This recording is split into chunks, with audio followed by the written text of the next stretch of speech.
Lookout circular.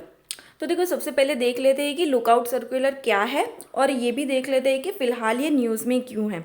तो देखो हाल ही में क्या हुआ है कि सुप्रीम कोर्ट ने ये जो लुकआउट सर्कुलर है ना उसके ऑर्डर को विड्रॉ कर दिया है। अब ये लुकआउट सर्कुलर जो है ना वो एक एमपी के अगेंस्ट में इश्यू हुआ था, किसी मनी लॉन्ड्रिंग केस से रिलेटेड था इसके लिए, ठीक है ना। तो देखो अभी ये न्यूज़ में है ना तो इसका एक स्टेटमेंट बेस्ड क्वेश्चन तो बन जाता है। ये मेंस में आने की पॉसिबिलिटी तो काफ़ी कम है, लेकिन कोई भी स्टेट पीसीएस की एग्ज़ाम या फिर यूपीएससी में एक स्टेटमेंट बेस्ड क्वेश्चन जो है वो इसका बन सकता है। तो देखो यहाँ पे क्या होता है कि जो लॉ इन्फोर्समेंट एजेंसीज होती है ना उनके द्वारा कोई इंडिविजुअल अगर जो वांटेड होता है ना तो उसके अगेंस्ट ये एलओसी इश्यू कर देते हैं, ताकि वो लोग मेक श्योर कर पाए कि वो जो इंसान है ना या तो वो कंट्री को लीव ना कर पाए या फिर वो दूसरी कंट्री से हमारी कंट्री में एंटर ना कर पाए। अब इसके इश्यूएंस क्या होते हैं, तो देखो जनरली क्या होता है कि ये एमिग्रेशन चेक पॉइंट्स होता है ना, जो भी इंटरनेशनल एयरपोर्ट ले लो या फिर इंटरनेशनल सी पोर्ट्स जो हो गए, उसके चेक पॉइंट्स पे ये यूज़ होता है जो इमिग्रेशन ब्रांच जो है ना, एमिग्रेशन ब्रांच, उसके थ्रू। उसके बाद में कुछ ऐसे केसेस भी होते हैं जहाँ एक पुलिस जो है ना वो अप्रोच करती है कोर्ट को, बोलती है कि आप कोई रेस्ट्रिक्शंस लगाओ इस पर्सन की मूवमेंट पे, ताकि वो कंट्री के आउटसाइड जो है वो ना जा पाए। अब देखो जो भी जिसके खिलाफ भी ये एलओसी जो है वो इश्यू होता है ना वो इसको चैलेंज कर सकता है और कोर्ट से रिलीफ जो है उसका डिमांड भी कर सकता है। अब देखो एलओसी जो है ना वो मॉडिफाइड हो सकती है, उसको डिलीट भी किया जा सकता है और उसको विड्रॉ भी किया जा सकता है, लेकिन ये ब्यूरो ऑफ इमिग्रेशन जो है ना वही करती है और वो भी उसके लिए उसको एक स्पेसिफिक रिक्वेस्ट चाहिए होती है जो एक ऑथराइज्ड ओरिजिनेटर होता है ना उससे मिलती है, तब जाकर के ये जो रिक्वेस्ट है ना वो एलओसी इशू की वो जो है वो फुलफिल हो जाती है। अब इसकी इशूइंग अथॉरिटीज देख लेते हैं कि कौन कौन सी ऐसी एजेंसीज है, कौन कौन से ऐसे ऑथराइज्ड ऑफिसर्स है जो ये लुकआउट सर्कुलर जो है उसको इशू कर सकते हैं। तो देखो जो भी डेप्यूटी सेक्रेटरी होता है ना उसके अबव का जो भी रैंक का ऑफिसर होगा ना वो ये एलओसी जो है उसको इश्यू कर सकता है। दूसरी बात कि अगर कोई जॉइंट सेक्रेटरी होता है ना स्टेट गवर्नमेंट का, उसके अबव का ऑफिसर भी ये जो है वो इश्यू कर सकता है।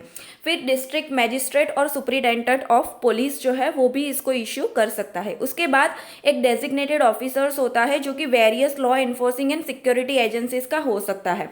उसके बाद एक डेजिग्नेटेड ऑफिसर होता है जो इंटरपोल का होता है ना वो कर सकता है। दूसरी बात an officer not below the rank of additional director in the serious fraud investigation office and the ministry of corporate affairs, officers not below the rank of chairman, managing director, chief executive of any public sector banks।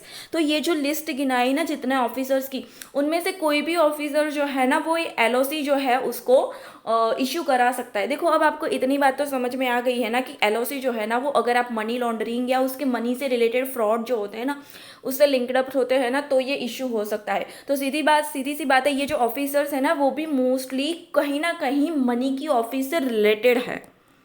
अब देख लेते हैं कि ये LOC से arrest कैसे होता है। तो जनरली क्या होता है कि एलओसी किसी के खिलाफ अगर निकलता है ना तो उसका सीधा सीधा ये मतलब कतई नहीं होता है कि उसको जा करके आप अरेस्ट कर दो, है ना। और एलओसी जो है ना वो काफ़ी टाइप की होती है। तो देखो जनरली क्या होता है कि आपको किसी पर्सन को कंट्री से बाहर ट्रैवलिंग करने से रोकना है या फिर उसको अंदर आने से रोकना है। सबसे बड़ी बात तो ये एलओसी उसके मूवमेंट को रोकने के लिए होती है।